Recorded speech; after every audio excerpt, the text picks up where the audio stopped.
I learned early that silence made people comfortable, not because they respected it, but because it allowed them to speak without interruption. My name is Eleanor Price. I'm 47 years old, and for most of my life, I was the quiet woman in loud rooms. Not shy, not uncertain, just uninterested in competing for oxygen. At work, I was described as thoughtful. At family dinners, easygoing. In social circles, pleasant. Words people use when they don't feel threatened. I worked in strategic planning, the kind of role that requires foresight, pattern recognition, and restraint. I wasn't the loudest voice in meetings. I was the one people unknowingly relied on after they finished talking. I noticed inconsistencies, flagged risks, adjusted timelines, often without attaching my name, because I believed good work would speak eventually. It didn't. It was absorbed, rebranded, repeated louder by someone else, and applauded. The first time it happened, I thought it was an accident. The second time, coincidence. By the third time, I understood the pattern. Silence made me invisible, and invisibility made me convenient. My manager, Thomas, loved meetings. He spoke confidently, decisively, often incorrectly. I learned not to correct him publicly, not because I couldn't, because I understood how fragile authority can be when exposed. So I waited. I sent follow-up notes, clarifications, private messages. He thanked me. Then repeated my insight in the next meeting as his own. No acknowledgement, no hesitation. People nodded, took notes, moved on. At lunch one day, a colleague laughed and said, "You're so quiet in meetings, Eleanor. I forget you're even there."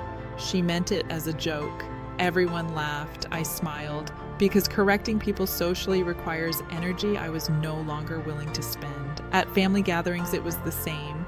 My brother-in-law explained topics I had studied for years, slowly, carefully, as if simplifying things for a child. When I tried to speak, he interrupted. "Let me finish," he'd say. Everyone let him. I stopped trying, not because I had nothing to say, because I was paying attention. People reveal more when they think you're not listening. They reveal assumptions, blind spots, overconfidence. And I began collecting those moments quietly, not as ammunition, as data. The mockery was subtle, never overt, small jokes, side comments. Eleanor doesn't talk much, does she? She's probably just overwhelmed. No one considered the alternative, that I was choosing restraint. At work, my role expanded. Responsibilities increased. Recognition didn't. I was invited to more meetings, asked to support louder voices. My insight became infrastructure, invisible but necessary. One afternoon during a strategy review, Thomas made a recommendation I knew was flawed. Not risky, catastrophic. I hesitated. Everyone was watching him, waiting for approval. I spoke up, quietly. "I think there's a compliance issue there," I said. He waved his hand dismissively. "We'll handle that later." Someone else laughed lightly. "Always the cautious one," they said. The meeting moved on. I wrote the concern down, documented it, saved emails, because silence doesn't mean unprepared.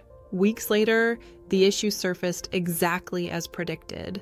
Costs escalated, timelines collapsed, leadership demanded explanations. Thomas looked shocked, confused, as if the problem had appeared spontaneously. In the review meeting, he said, "No one flagged this risk." I said nothing, because this wasn't the moment. Not yet. They continued speaking over me, until one day, they didn't. Being spoken over isn't loud, it's subtle. It happens in half seconds, in raised hands, in sentences cut short and never returned to. It's the kind of disrespect that leaves no proof, only a pattern. After that meeting, something shifted, not in how people treated me, in how aware I became of it. Once you see the pattern, you can't unsee it. At work, meetings became predictable. I would start a sentence, someone else would finish it, incorrectly. and the room would accept their version without question. If I tried again, I was labeled persistent. If I stayed silent, I was labeled agreeable. Either way, the outcome was the same. My ideas traveled through other mouths and returned to me with applause I was never meant to receive. Thomas grew bolder, he interrupted more, corrected me publicly on details he didn't understand, used phrases like "let's keep this high level" whenever I introduced nuance. High level was code. It meant stop making this complicated. Complicated meant you're exposing something I don't understand. I adjusted my tone softer, shorter. It didn't help. When people decide you are background, they don't listen harder, they listen less. During one presentation, I was asked to explain a risk assessment I had written. Halfway through, a colleague leaned forward. "What Eleanor is trying to say," he began. I stopped speaking. The room followed him. I watched as my own work was summarized inaccurately in real time. No one noticed. Afterward, someone said, "Great clarification." They weren't talking to me. I returned to my desk and stared at my screen for a long time, not angry, focused, because this wasn't about ego, it was about containment. They weren't just ignoring me, they were controlling the narrative. At family gatherings, the pattern mirrored itself. Conversations moved fast, opinions were stated confidently, often without basis. When I contributed, it was framed as commentary, not authority. Once at dinner, my brother-in-law confidently explained a regulatory change that directly affected my field. He was wrong, objectively. I tried to correct him gently. He laughed. "No offense, Eleanor," he said, "but this is kind of my area." Everyone nodded. I nodded too. Because sometimes letting people believe they are right gives you more information than correcting them. Later that night, my sister pulled me aside. "You should speak up more," she said. "They don't know what you know." I looked at her calmly. "They don't want to," I replied. That confused her. People prefer to believe silence is a choice of confidence, not a response to repeated dismissal. The mockery escalated, not openly. Through tone, through implication.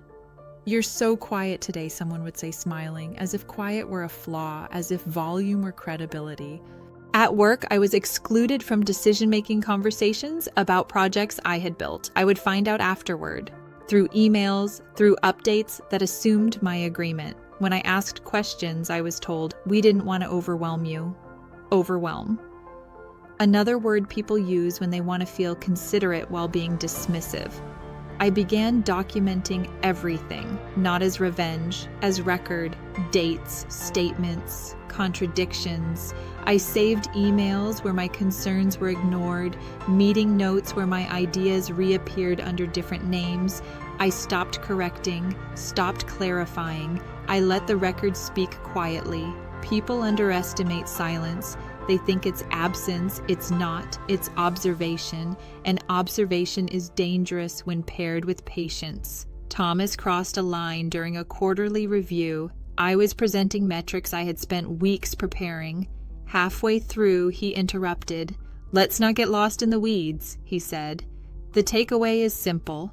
He clicked to the next slide, a slide I hadn't approved, a slide with conclusions I hadn't made. I looked around the room. Everyone was nodding. I closed my laptop. Not dramatically, deliberately. I said nothing for the rest of the meeting. Afterward, a colleague approached me. "I don't know how you stay so calm," she said. "I would have lost it." I smiled. "I'm not calm," I replied. "I'm patient." That was when I realized something important. They thought speaking over me diminished me. In reality, it was educating me, teaching me who felt entitled to rewrite me, who assumed access to my work, who confused quiet with consent. At home, the same dynamic repeated. Decisions were made without me, plans announced as facts. When I questioned them, I was told I was overthinking. Overthinking is what people call analysis when they don't want to engage with it. One evening at a family dinner, my brother-in-law joked loudly, "Careful, Eleanor's going to analyze that to death." Laughter followed. I smiled politely. Inside, something settled, not anger, resolution. Because mockery is the final stage before consequence. People mock what they think can't respond. They mock what they think is harmless. And that belief is always a mistake. I began preparing, not emotionally, strategically. I reviewed contracts, policies, compliance standards. I cross-checked decisions that had been rushed. I noticed how often my warnings had been ignored and how often those same issues were now becoming expensive. I waited, because timing matters more than volume. The room that never listened was about to be forced to hear, not because I would raise my voice, but because reality would echo it for me, and when that moment came, I would speak once. People don't usually cross the line all at once. They inch toward it step by step. They grow comfortable with the idea that nothing will happen. That silence means safety. That restraint means permission. And then one day they go too far. The moment arrived on an ordinary Tuesday. No raised voices, no confrontation, no warning bells, just a meeting, a routine project review with senior leadership present. The kind of meeting where words become records, where assumptions turn into commitments. I had been excluded from the planning phase. Again, despite being the one who had designed the framework the project was built on, I was invited at the last minute, as an observer. Just to be aware, Thomas had said, awareness. Another word people use to keep you nearby without giving you authority. I sat at the table quietly, listened, watched slides move faster than they should have, watched confidence replace caution. Thomas spoke with certainty about timelines that were unrealistic, about compliance approvals that hadn't been secured, about risk mitigation strategies that existed only in theory. I felt the familiar urge to speak, to interrupt, to clarify. I didn't, because I knew something had changed. This wasn't ignorance anymore. This was negligence. And negligence creates consequences. When the room opened for questions, a senior director leaned forward. "Are there any outstanding compliance concerns we should be aware of?" she asked. There it was, the opening, the line. Thomas didn't hesitate. "No," he said confidently. "We're aligned on all regulatory requirements." That statement was false. Objectively, provably, and I had documentation, emails, meeting notes, risk assessments I had submitted and followed up on, ignored. I looked around the table, no one else spoke, because they trusted him, because authority had been established by volume, not accuracy. I took a breath. Not to calm myself, to decide. This was the moment silence stopped being restraint and became liability. "I do," I said. The room turned, not startled, surprised, as if they had forgotten I was there. Thomas froze, just for a fraction of a second. Enough. "There are unresolved compliance issues," I continued evenly, "specifically related to data handling and reporting thresholds." Thomas laughed lightly. "Oh, that," he said. "We talked about that already." I met his gaze. "No," I replied, "you talked over it." The room went quiet. I didn't raise my voice. I didn't rush. I spoke carefully, precisely. "The issue wasn't resolved," I continued. "It was deferred, and the deferral wasn't documented or approved." The director looked at Thomas. "Is that accurate?" she asked. Thomas shifted. "Well, we're still working through some details." Details. The word landed poorly. I opened my folder, not dramatically, deliberately. "I can walk you through it," I said, sliding printed documentation across the table. "These are the risk flags submitted over the last 6 weeks. No one interrupted. Because this wasn't opinion, it was record. The room changed. Not emotionally, structurally. Questions followed, specific ones, uncomfortable ones. Timelines were revisited. Assumptions unraveled. Thomas spoke less, listened more, for the first time since I had known him. The meeting ended without resolution, but something far more important had occurred. Control had shifted, not because I demanded it, because reality had asserted itself. Afterward, Thomas pulled me aside. His smile was tight. "That was unnecessary," he said. "No," I replied calmly. "That was responsible." "You blindsided me," he said. "I informed you repeatedly," I replied. "You chose not to listen." He stared at me, as if seeing me for the first time. "You could have said something sooner," he said. "I did," I replied. "You spoke over it." That ended the conversation. Word spread quickly, not gossip, recalibration. People replayed the moment in their minds. The quiet woman who had finally spoken, and spoken with consequence. Colleagues approached me privately. "I didn't realize you had raised those concerns," one said. "I thought everything was handled." "It wasn't," I replied. Another said, "Why didn't anyone listen?" I didn't answer because that question wasn't mine to resolve. Leadership initiated a review, not an investigation, an assessment, which is what happens when errors are too large to ignore but too exposed to dismiss. Emails followed, requests for clarification, meetings I was suddenly essential to. The irony wasn't lost on me, but I didn't savor it. I focused. Because this wasn't about vindication, it was about boundaries. At home, the shift mirrored itself. My brother-in-law made an offhand comment at dinner. "Well, I guess Eleanor finally decided to speak up," he joked. I looked at him calmly. "I've always spoken," I said. "You just weren't listening." The table fell silent because mockery loses its power once it's confronted with truth. Thomas struggled. Not with workload, with identity. The authority he had built on confidence without comprehension had cracked. He became defensive, corrected less, consulted more, but the damage was done. Once people see the gap between volume and substance, they can't unsee it. I didn't celebrate, I didn't announce anything. I returned to my desk, did my work, answered questions when asked, spoke when necessary, and remained silent when silence served me. Because now, silence had meaning. It wasn't absence, it was choice. People began treating me differently, not with reverence, with respect. They listened when I spoke, not because I demanded it, because they had learned the cost of not doing so. The moment they went too far wasn't when they mocked me. It wasn't when they interrupted me. It wasn't even when they ignored my warnings. It was when they assumed my silence meant I would protect them from themselves. I didn't. And that single refusal changed everything, because when you speak once and reality follows, you never need to raise your voice again. There are moments when silence is no longer restraint. It becomes responsibility.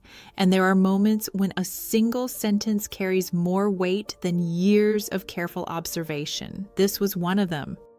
After that meeting, nothing exploded. There were no public reprimands, no dramatic announcements, just a shift. Subtle, irreversible.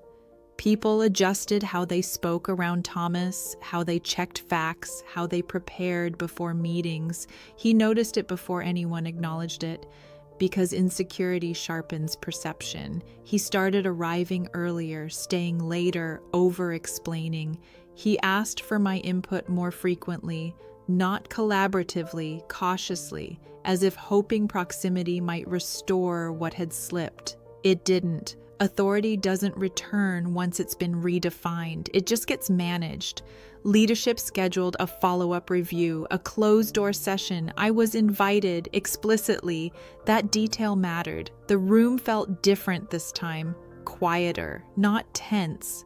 Attentive, Thomas spoke carefully, too carefully. He framed decisions with disclaimers, hedged statements that once came easily. When questions arose, eyes moved to me, not for confirmation, for grounding. That was when I realized the final shift had already occurred. Control hadn't changed hands, credibility had, and credibility doesn't argue, it waits. The review concluded with clear directives, timelines adjusted, approvals delayed, responsibility reassigned. No one blamed Thomas outright. They didn't need to. The room understood. Afterward, Thomas asked to speak privately. He closed the door behind us. His posture was different, less performative, more contained. "I feel like you undermined me," he said. I looked at him calmly. "I clarified facts," I replied. "That's not how it looked," he said. "Then the problem wasn't my sentence," I replied. "It was what it revealed."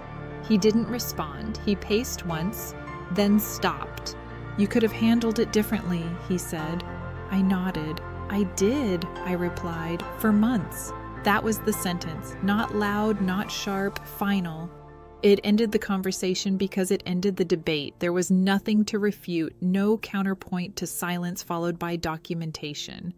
He exhaled slowly. "I didn't realize you felt this way," he said. "I didn't feel," I replied. "I observed." That distinction mattered. Because feelings can be dismissed, observation cannot.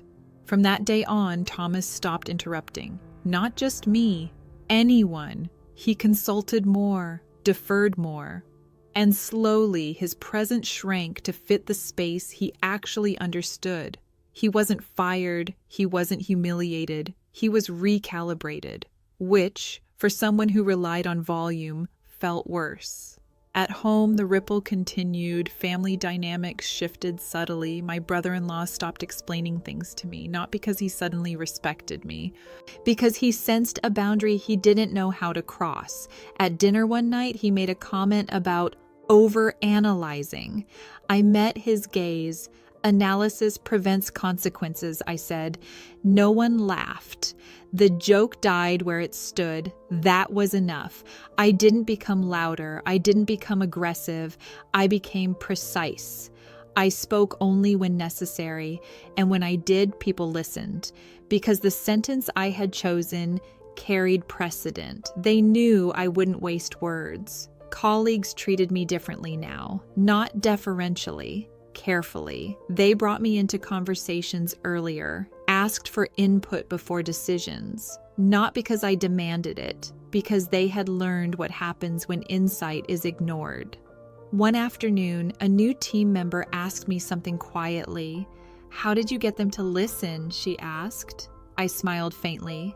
"I didn't," I replied. "I waited until it mattered." That became my standard.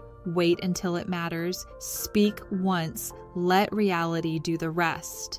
Thomas eventually requested a transfer, not immediately, months later, when the environment no longer rewarded performance over substance, when he realized he was no longer directing outcomes, only participating in them.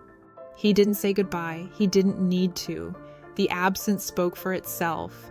The sentence that ended everything wasn't dramatic. It wasn't rehearsed. It wasn't even intentional. It was the natural conclusion of restraint meeting accountability, and that's the part people misunderstand. Power isn't found in speaking last. It's found in speaking only when necessary. Silence is not weakness, it's preparation, and when preparation meets timing, one sentence is enough. I didn't change who I was. I removed the assumption that I would remain quiet forever. And once that assumption disappeared, so did the behavior it enabled. People stopped mocking, stopped interrupting, stopped rewriting my words, not because I demanded respect, because I demonstrated consequence. That's the difference. I didn't need to win the room. I needed to end the pattern, and I did with one sentence.